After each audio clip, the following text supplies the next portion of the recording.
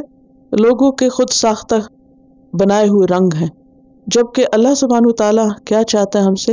صبغۃ اللہ، کہ تم اللہ کا رنگ اختیار کرو، اللہ والے بنو، جس کے لیے ہم نے شروع میں پڑھا تھا کہ قرآن مجید پڑھنے کا ہمارا مقصد کیا ہے؟ وَلَكِنْ كُونُوا رَبَّانِيِّينَ بِمَا كُنْتُمْ تُعَلِّمُونَ الْكِتَابَ وَبِمَا كُنْتُمْ تَدْرُسُونَ. لیکن یہ کہ تم ربانی بن جاؤ، اللہ والے، رب والے، تمہارا تعلق رب کے ساتھ مضبوط ہو، کیونکہ تم کتاب کو پڑھتے ہو، پڑھاتے ہو۔ تو کتاب پڑھنے، پڑھانے، دین کا علم حاصل کرنے، سیکھنے، سکھانے کا اصل مقصد اور غرض کیا ہے؟ کہ انسان کے اندر اللہ کا رنگ آئے، اللہ سے تعلق کی خوشبو آئے، لوگ دور سے دیکھ کے پہچان جائیں کہ یہ شخص اللہ والا۔ اچھا، اس کے لیے بھی ہم نے خاص ایک حلیے بنا لیے، اور بس ان شکلوں کو ہم کہتے ہیں یہ اللہ والے ہیں، اور اس کے علاوہ دوسری شکلیں اللہ والی نہیں ہیں۔ تو نبی صلی اللہ علیہ وسلم نے کسی خاص مخصوص ہیئت یا شکل کو اللہ والی شکل نہیں کہا، بلکہ تمام چیزیں، خواہ وہ مخصوص علامات ہوں، جیسے خواتین کے لیے حجاب ہے یا مردوں کے لیے داڑھی ہے، تو یہ ایک ظاہری رنگ ضرور ہے، لیکن صرف یہ کافی نہیں ہے۔ اگر کوئی شخص حجاب اوڑھ کے کسی کو گالیاں دے رہا ہے یا بدتمیزی کر رہا ہے یا بد اخلاقی کر رہا ہے، تو یہ اللہ کا رنگ نہیں ہے۔ یعنی ایک کپڑا سر پہ اوڑھنے سے اللہ کا رنگ نہیں آ جاتا جب تک کہ آپ کی زبان پر، آپ کی سوچ پر، آپ کے معاملے پر اللہ کا رنگ نہ چڑھے۔ تو یہاں اللہ کے رنگ سے مراد اللہ کا دین ہے، کہ تم اللہ کے دین پر عمل کرو جو تمہارے چال ڈھال اور رویے اور معاملے میں نظر آئے۔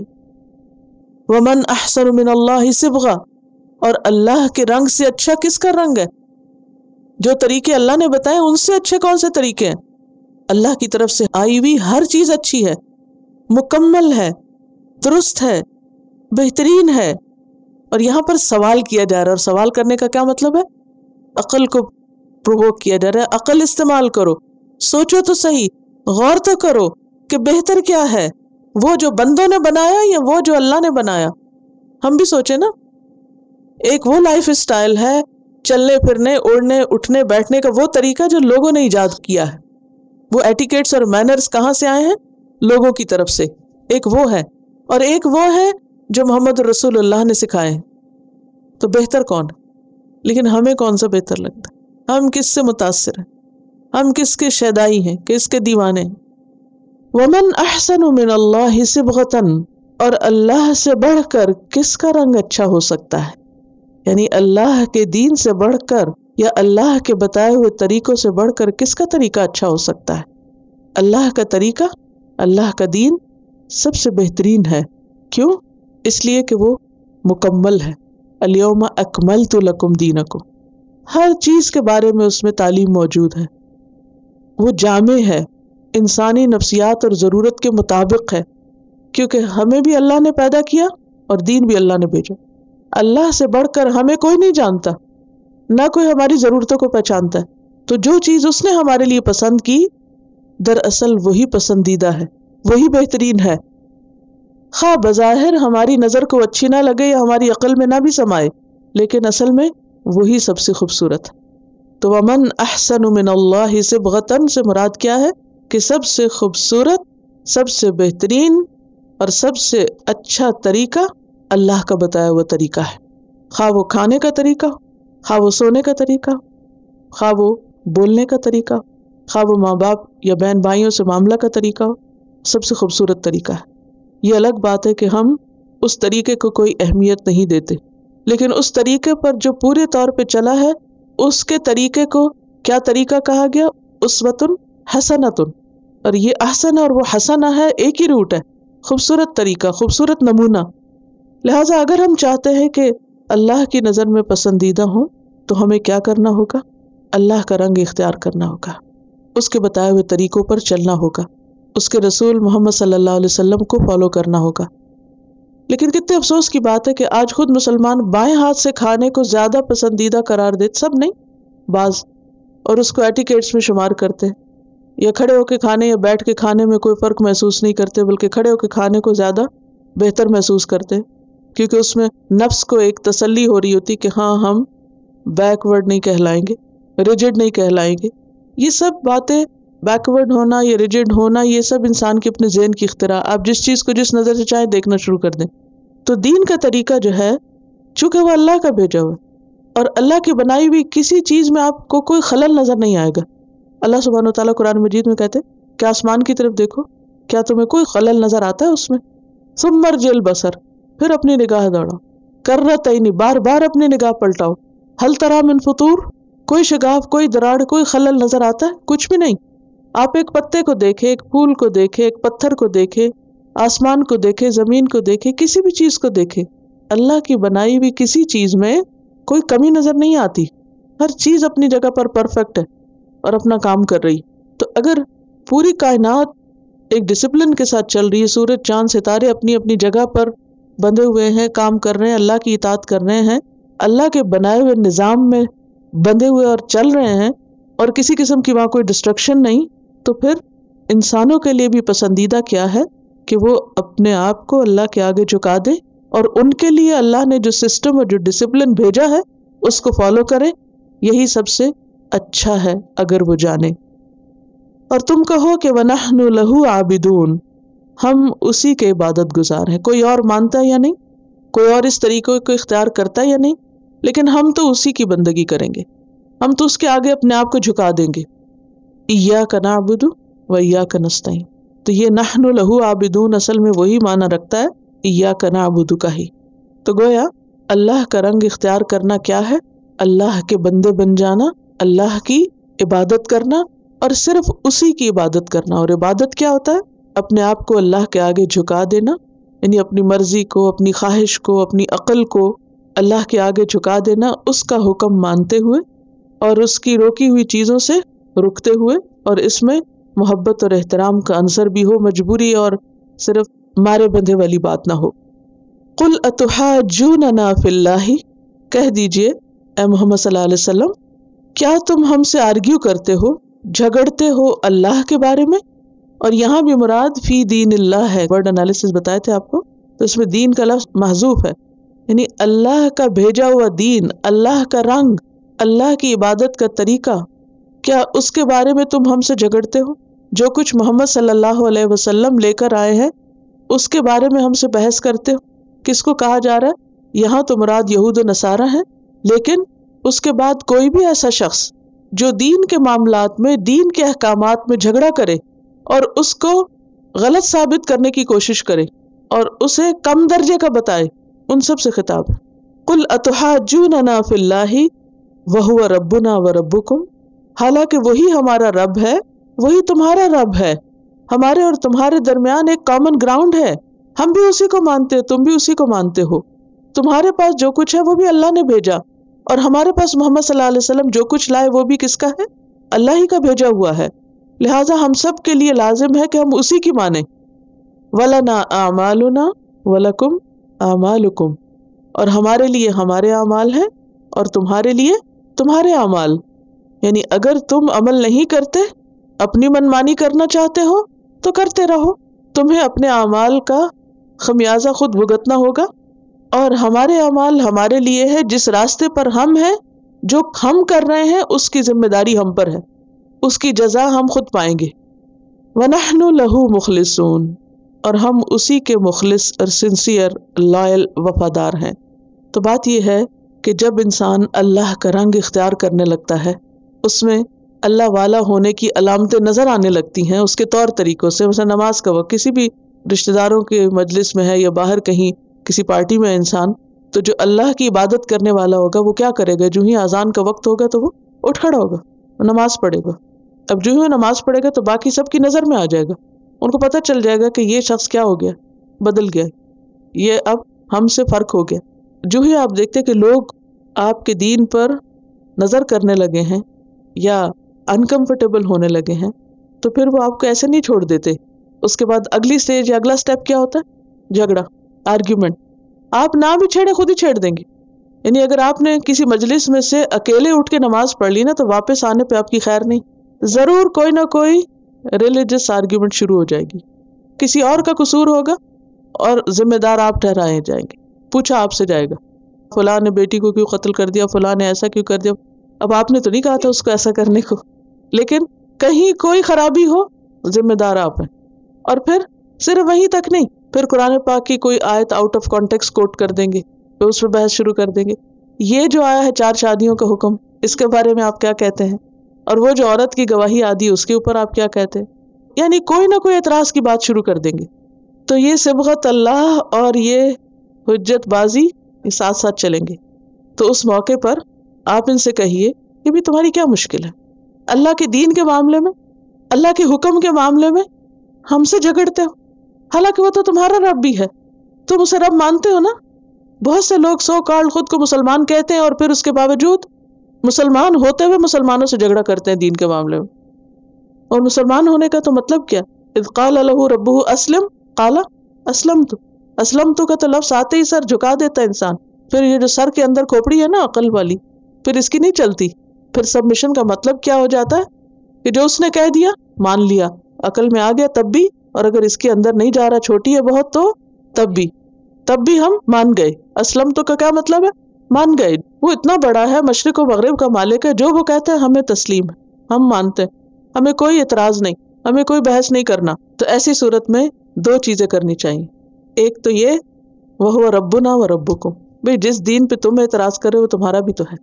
اور کچھ لوگ دین میں نہیں ہوتے، مثلا نان مسلمز ہوتے، وہ آپ سے جھگڑنے لگتے اگر کسی چیز کے بارے میں، لیکن اللہ کو مان رہے ہوتے ہیں وہ بھی۔ جو ہم کرتے ہیں نا، یہ اسی رب کا بھیجا ہوا ہے جس کو تم بھی رب مانتے ہو، وہ ہمارا رب بھی ہے اور تمہارا بھی ہے۔ اور پھر خاص طور پر اگر آپ کے کچھ اعمال کو پن پوائنٹ کیا جائے کہ یہ جو آپ سر پہ اوڑے ہوئے یہ کیوں اوڑے ہوئے، یا آپ یہ فلاں جو کام کرتے ہیں یہ کیوں کرتے ہیں، تو نہیں کہ یہ ہم کرتے ہیں اس کے ہم خود رسپانسبل ہیں۔ آپ کو کیا مشکل، آپ کو کیا پریشانی، اور تم جو کر رہے ہو تمہارے لیے، یعنی مت جھگڑو ہم سے۔ اور ہمارا طریقہ کیا ہے کہ ہمارا دین اور ہمارا طریقہ لائلٹی کا طریقہ ہے، اخلاص کا طریقہ ہے، سچائی کا طریقہ ہے کہ جو ہم کہتے ہیں وہ کرتے بھی ہیں۔ اگر اس کو رب مانتے تو اس کی بات پر عمل بھی کرتے۔ تم اس کو رب مانتے ہو لیکن کرتے اپنی مرضی ہو، اپنی خواہشات پہ چل رہے ہو۔ تو بات یہ ہے کہ دین کے معاملے میں انسان کو کانفیڈنٹ ہونا چاہیے۔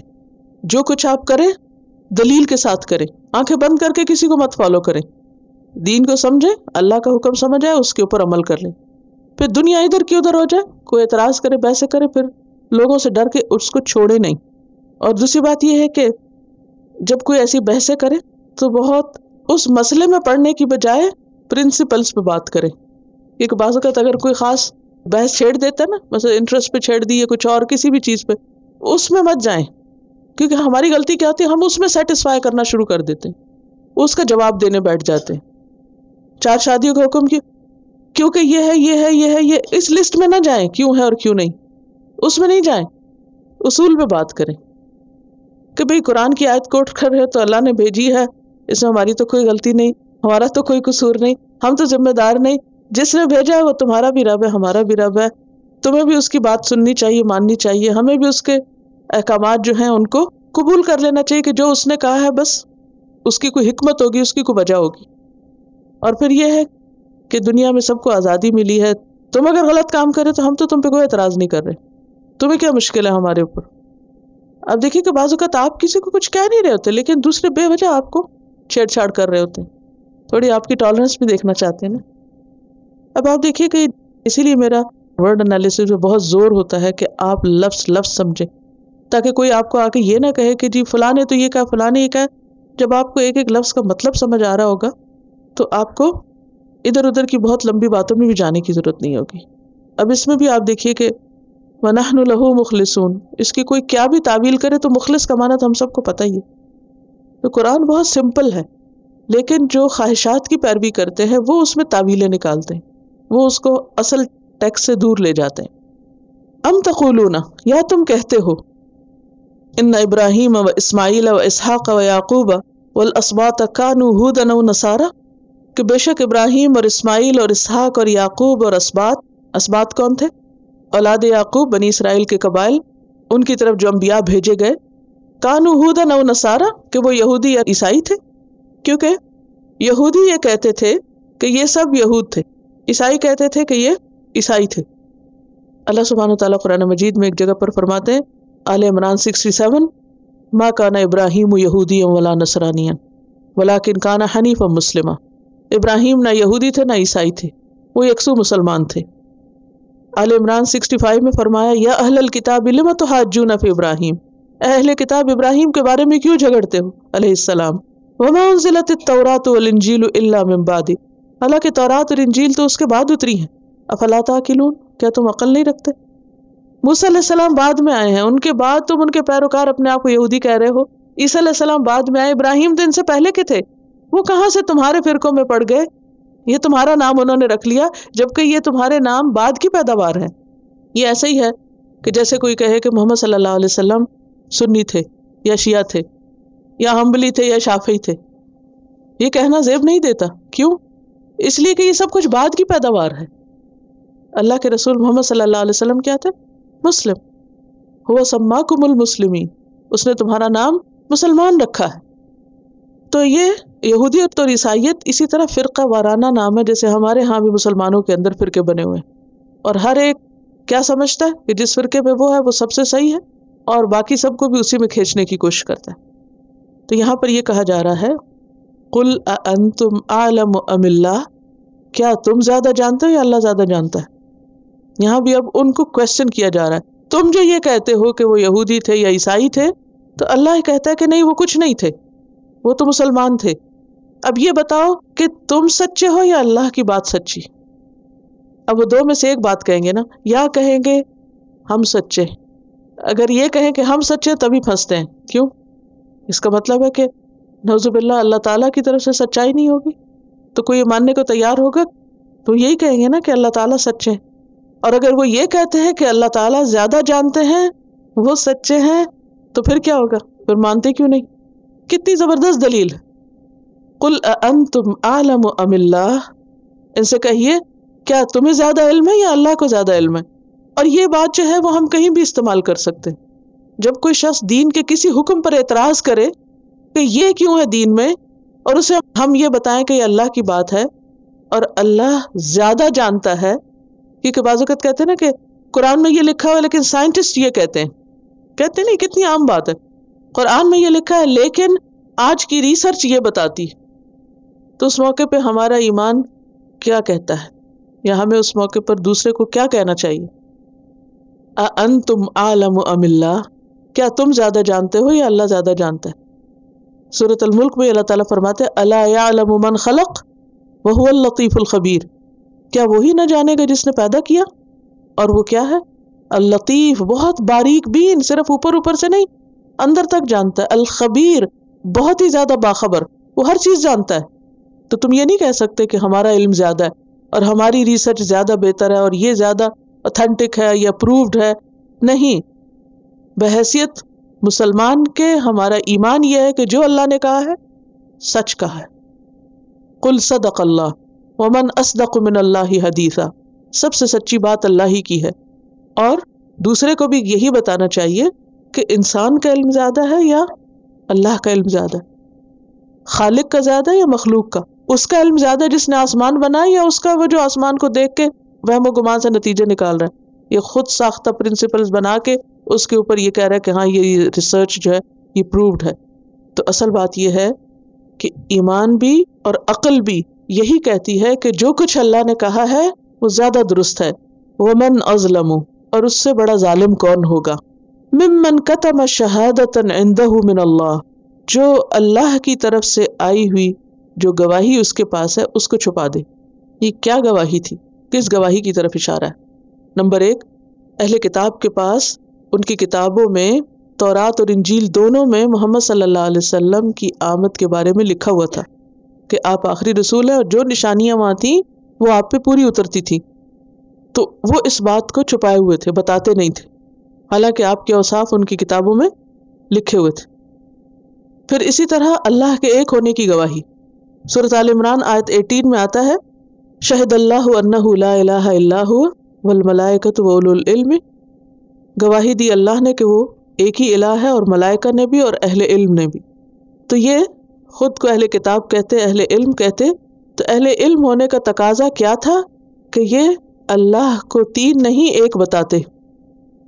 اور اسی طرح محمد صلی اللہ علیہ وسلم کے بارے میں جو باتیں ان کی کتاب میں لکھی ہیں اور وہ سچ ثابت ہو رہی ہیں، ان کے مطابق یہ اس کو مان جاتے اور یہ دنیا کو بتاتے کہ ہاں محمد رسول اللہ صلی اللہ علیہ وسلم سچے ہیں. یعنی شہادت سے مراد یہاں کون سی شہادت ہے؟ اشہد ان لا الہ الا اللہ و اشہد ان محمدا عبدہ و رسولہ. ٹھیک ہے، اس کے نیچے بے شک آپ لکھ لیجیے کون بڑا ظالم ہے جو اس گواہی کو چھپائے. اسی لیے یہ لازم ہے نا کہ جب کوئی شخص مسلمان ہو تو اسے کیا کرنا چاہیے؟ کلمہ پڑھنا چاہیے، چھپ کے کہیں ڈکلیئر کرنا چاہیے یہ گواہی ہے اب اس کے پاس، اسے چھپانا نہیں چاہیے، اسے علل اعلان بتانا چاہیے کہ میں مسلمان ہوں. ٹھیک ہے، اسی لیے لازم ہے کہ اسلام ڈکلیئر کرنا چاہیے. اور اس کے اور فائدے بھی ہیں کہ پھر مسلمانوں کے قبرستان میں دفن ہو اور اسلام کے مطابق باقی تمام چیزیں جو ہیں وہ بھی اس کے عمل میں ظاہر ہوں، اور اس کے وراثت وغیرہ کی تقسیم بھی اس کے مطابق ہو، اور باقی بھی یعنی وہ تمام بینیفٹس جو مسلمان کو حاصل ہوتے ہیں اس کو بھی ہوں. دوسرا یہ کہ یہ ٹروتھ جو ہمارے پاس ہے یہ صرف اپنے تک نہیں رکھنا چاہیے، اس کو کیا کرنا چاہیے؟ چھپانا چاہیے، ظاہر کرنا چاہیے، لوگوں کو بتانا چاہیے. شہادت چھپائی نہ جائے بلکہ ظاہر کی جائے، دین کا پیغام عام کیا جائے. وَمَا اللَّهُ بِغَافِلٍ عَمَّا تَعْمَلُونَ، اور اللہ غافل نہیں ہے اس سے جو تم عمل کر رہے ہو. تمہارے سب کام اس کو پتہ ہے، اسے سب معلوم ہے تم جو کچھ بھی کر رہے ہو، گواہی چھپا رہے ہو یا گواہی دے رہے ہو، حق کو چھپا رہے ہو یا حق کو سامنے لا رہے ہو. لہٰذا اس طریقے سے جینا کہ پتہ ہی نہ چلے مسلمان ہے یا کچھ اور، یہ طریقہ جینے کا درست نہیں ہے. صبغت اللہ بھی ہونا چاہیے جو عمل میں ہے بنیادی طور پر، اور شہادت بھی دینی چاہیے جو زبان سے بھی ہے اور عمل سے بھی ہے. دین چھپانے کی چیز نہیں، دین عمل کرنے کی چیز ہے اور دوسروں تک لے جانے کی چیز ہے.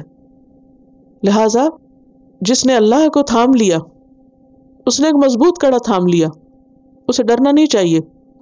کیا پڑھا تھا ہم نے؟ فَسَيَكْفِيكَهُمُ اللَّهُ، ان کی طرف سے تمہیں اللہ کافی ہو جائے گا. اور آخری آیت تِلْكَ أُمَّةٌ، یہ ایک جماعت تھی. کون سی؟ کس جماعت کی بات ہو رہی؟ ابراہیم و اسماعیل و اسحاق و یعقوب والاسباط. تِلْكَ أُمَّةٌ قد خلت، تحقیق گزر گئی، جا چکے دنیا سے وہ لوگ. لہا ما کسبت، اس کے لیے ہے جو اس نے کمایا، جو جو کام انہوں نے کیے وہ کما کے ساتھ لے گئے. وَلَكُمْ، اور تمہارے لیے ہے ما کسبتم، جو تم نے کمایا. تمہاری کوششیں تمہارے لیے، ان کا کیا تمہیں فائدہ نہیں دے گا، تمہارا کیا ہی تم کو فائدہ دے گا. وہ جو کچھ بھی تھے وہ کر کے ساتھ لے گئے، اب تمہیں اپنی فکر کرنی چاہیے. وَلَا تُسْأَلُونَ، اور تم نہ پوچھے جاؤ گے. پوچھنے والا اللہ ہے. قیامت کے دن اللہ تم سے نہیں پوچھے گا. کس چیز کے بارے میں؟ عَمَّا كَانُوا يَعْمَلُونَ، اس کے بارے میں جو وہ عمل کرتے رہے. یہ پیچھے بھی ہم پڑھ چکے ہیں نا کہ آباء و اجداد کے اعمال کے ذمہ دار ہم نہیں، بڑوں نے جو کچھ کیا وہ ان کے لیے تھا، اس کا سوال ہم سے نہیں ہوگا. ہم سے سوال ہوگا ہمارے عمل کے بارے میں. ہر ایک سے کیا کیا سوال ہوں گے کچھ معلوم ہے؟ تمہارا رب کون ہے، تمہارا دین کیا ہے، تمہارا رسول کون تھا. یہ تو قبر میں ہی پوچھ لیا جائے گا نا. قیامت کے دن کیا پوچھا جائے گا؟ وقت کہاں گزارا، عمر کہاں گزاری، جوانی کہاں گزاری، مال کہاں سے کمایا، کہاں خرچ کیا، علم جو حاصل کیا اس پر عمل کیا کیا. تو تمہارے اعمال کے بارے میں تم سے سوال کیا جائے. ایک اور جگہ پر آتا وَلَتُسْأَلُنَّ يَوْمَئِذٍ عَنِ النَّعِيمِ، تم سے ضرور پوچھا جائے گا کس کے بارے میں؟ نعمتوں کے بارے میں. عام طور پر ہماری توجہ کس پہ ہوتی ہے؟ لوگ کیا کر رہے ہیں، ہے یا نہیں؟ یہ عام ویکنس ہے نا. عموماً ہم لوگوں کے اعمال پہ نظر رکھتے ہیں، اس پہ بیٹھ کے گھنٹوں تبصرے کرتے رہتے ہیں، خواہ قریب کے لوگ ہوں یا دنیا کے لوگ ہوں. اور یہ بیماری اتنی عام ہو گئی ہے کہ نجی مجلسوں میں، نجی سے مراد پرائیویٹ گھر کی، ان مجلسوں میں بھی عام طور پر جب گفتگو ہوتی ہے تو کس کے بارے میں ہوتی؟ لوگوں کے بارے میں. فلاں کیا کر رہا ہے، فلاں کیا کر رہا ہے، فلاں کیا کر رہا ہے. اور اسی طرح جو ویسے گیدرنگز ہوتی ہیں، یعنی گھر سے نکل کر کوئی پارٹی ہے، کوئی شادی ہے، کہیں پر آپ لوگوں میں اکٹھے ہوئے تو وہاں بھی عموماً کسی اور سے بھی ملے ہیں تو تھوڑی دیر حال چال پوچھ کے پھر تھرڈ پرسن کے بارے میں گفتگو شروع ہو جائے گی. حتیٰ کہ جمعہ کے خطبوں تک میں ورلڈ پالیٹکس پہ باتیں ہو رہی ہوتی ہیں، فلاں نے یہ کر دیا، فلاں نے یہ کر دیا. اور یہ اتنا زیادہ اس کا ایک رجحان ہو گیا ہے، یا یہ کہنا چاہیے کہ اتنے زیادہ ہم اس چیز میں انوالو ہو گئے ہیں کہ ہمیں بھول جاتا ہے کہ ہمیں کیا کرنا چاہیے. یہ نہیں بتایا جاتا کہ تمہیں کیا کرنا ہے، خود کو کیا کرنا ہے. اس کی فکر زیادہ رہتی ہے کہ لوگ کیا کر رہے ہیں، فلاں قوم کیا کر رہی، فلاں کیا کر رہی، اور پھر عموماً فلاں کیا چال چل رہی ہے، فلاں کیا ظلم کر رہا ہے. سب سے پہلے تو ہمیں یہ دیکھنا چاہیے کہ ہماری ذمہ داریاں کیا ہیں. اپنے دین کا پتہ نہیں، اپنی ذمہ داریوں کا علم نہیں، اپنی غلطیاں نظر نہیں آتی، اپنی کوتاہیوں کی ہوش نہیں، اور لگے ہوئے کس میں؟ دوسرے کیا کر رہے ہیں. دوسرے جو بھی کر رہے ہیں وہ تم سے نہیں پوچھا جائے گا، تم سے پوچھا جائے گا جو تم کر رہے ہو. تو بیٹھ کر کبھی اپنا محاسبہ بھی کرو کہ تم کیا کر رہے ہو. تو اس کے لیے کیا کرنا ہوگا؟ اپنا محاسبہ کرنا ہوگا. کیسے کر سکتے ہیں؟ اپنے اوپر غور کرنا ہے. سب سے پہلے دیکھیے کہ دین کی جو بالکل اہم بنیادی باتیں ان کا ہم کو معلوم ہے، ایمان کی تفصیلات معلوم ہے، عبادات کی تفصیلات کیا ہم کو معلوم ہے، کہ مثلا نماز روزہ ہی ہے تو اس کے سارے احکام ہم کو معلوم ہے. پھر حقوق جو ہیں لوگوں کے ہم پر، ذمہ داریاں جو ہیں وہ ہم کو معلوم ہے، حلال حرام کا ہمیں معلوم ہے، قرآن کیا کہتا ہے ہمیں معلوم ہے، نبی صلی اللہ علیہ وسلم کی سنت کیا کہتی ہے ہمیں معلوم ہے. والیومز کے والیومز ہیں صحیح احادیث کی کتابیں جو ایک دفعہ نہیں نگاہ سے گزری اب تک ہماری، پتہ ہی نہیں نبی صلی اللہ علیہ وسلم نے کیا کچھ فرمایا. تو جب علم ہی نہیں تو عمل کہاں سے ہوگا؟ اور جو ہوگا وہ معلوم نہیں کس قسم کا ہوگا. کیونکہ کوئی بھی کام کرنے سے پہلے ہمارے سامنے کوئی کرائیٹیریا تو ہونا چاہیے نا، کہ یہ ٹھیک ہے اور یہ غلط ہے. یہ نہیں ہوتا. کسی بھی کام میں ہاتھ ڈالنے سے پہلے کوئی سٹینڈرڈ تو آپ فالو کرتے ہیں نا. تو دین کے معاملے میں اندھیرا کیوں؟ یہ بھی ٹھیک اور وہ بھی ٹھیک ہے، یہ بھی کر لو تو اچھا ہے وہ بھی کر لو تو اچھا ہے، ایسے بھی ٹھیک ہو جاتا ہے ویسے بھی ٹھیک ہو جاتا ہے. یہ طریقہ غلط ہے. ایسے اور ویسے ٹھیک نہیں ہوتا. ٹھیک جو ہے وہ ایک ہی ٹھیک ہے اور اس کو فائنڈ آؤٹ کرنے کی ضرورت ہے. ان کا سوال یہ ہے کہ ابراہیم علیہ السلام آلریڈی ایک پروفٹ تھے تو پھر ان کو امام بنانے کا مطلب کیا ہے؟ بات یہ ہے کہ جس وقت دنیا میں ابراہیم علیہ السلام نے توحید کو ڈکلیئر کیا اور توحید کی وجہ سے سب تکلیفیں اٹھائیں، اس وقت باقی سب لوگ جو تھے وہ شرک کے اوپر تھے. تو پورے اندھیرے میں سے وہ ایک شخص نکلا اور پوری سوسائٹی کے اگینسٹ ایک طرح سے ریوولٹ کیا.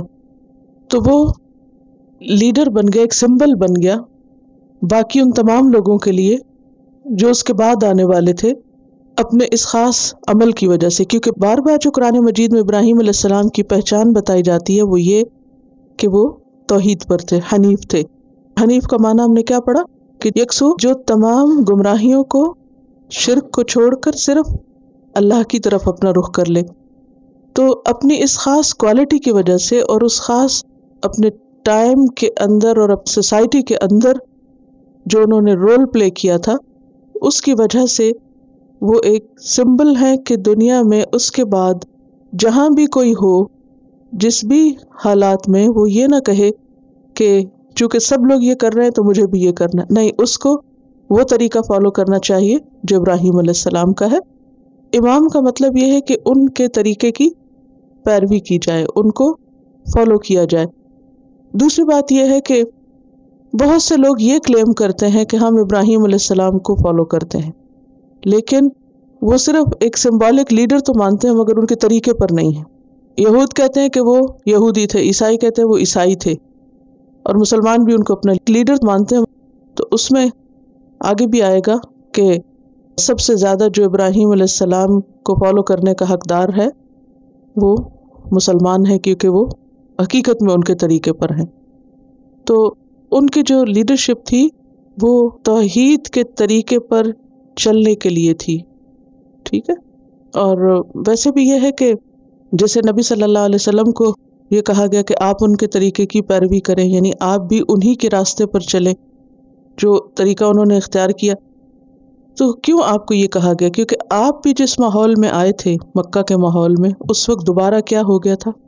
وہی حالات پھر پیدا ہو گئے تھے جو ابراہیم علیہ السلام کے وقت میں تھے. تو ان کو بھی وہی کرنا ہے جو ابراہیم علیہ السلام نے کیا، کہ چاہے ساری دنیا بھی شرک پر چلی جائے مگر ان کو اللہ ہی کی طرف رجوع کرنا ہے. اور ہم سب کے لیے بھی یہی سبق ہے. نوح علیہ السلام آئے، ہود علیہ السلام، صالح علیہ السلام، لیکن ان کی بستیاں تباہ ہوتی گئی ایک کے بعد ایک. پھر جب تک ابراہیم علیہ السلام کا زمانہ آیا تو دوبارہ وہی حالات ہو گئے تھے. اور ابراہیم علیہ السلام کے حالات باقی سب کے مقابلے میں زیادہ مشکل تھے. انہوں نے ایک طرح سے ریوائول کیا تھا ان سب چیزوں کا. ریوارڈ اس وجہ سے زیادہ ہے کیونکہ ان کی آزمائشوں کی وجہ سے ان کا مقام بلند.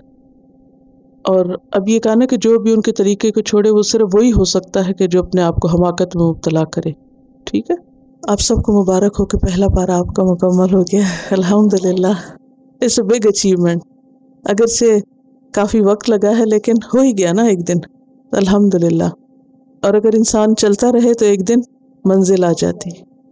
آخر دعوانا الحمدللہ رب العالمین. سبحانک اللہم و بحمدک نشہد ان لا الہ الا انت نستغفرک و نتوب الیک۔ السلام علیکم ورحمۃ اللہ وبرکاتہ۔